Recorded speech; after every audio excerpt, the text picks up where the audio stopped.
Assalamualaikum warahmatullahi wabarakatuh. Madayaw mayong adlaw kaninyong tanan. Magandang araw sa inyo lahat. The Philippines faces over 20 typhoons yearly. Last year's storms were stronger, and this year may be more unpredictable due to the increasing impacts of climate change.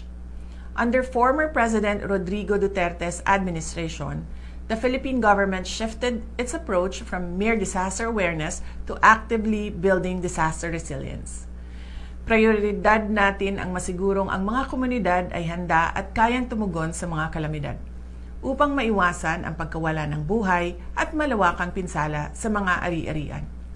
Ang ating kahandaan laban sa mga kalamidad ay ang pundasyon ng ating lakas bilang isang bansa.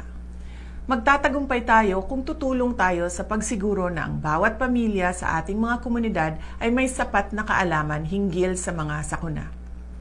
Kabilang na dito ang kaalaman sa tama at ligtas na paglikas o evacuation.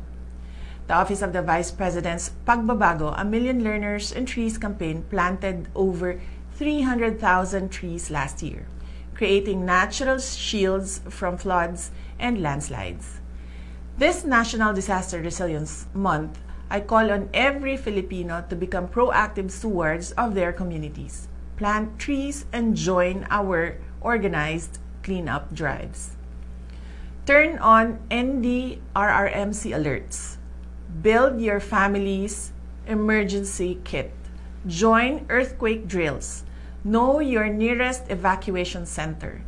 Share awareness posts. Your stories could save lives and inspire others to prepare. Mas marami pa tayong magagawa sa ating pakikipagtulungan sa isa't isa. Sa ating pagkilos, sa ating paghahanda, nariyan ang pangako ng isang ligtas at matatag na kinabukasan na maipapamana natin sa ating mga anak. Mahalin natin ang Pilipinas para sa Diyos, sa bayan, at sa pamilyang Pilipino. Syukran!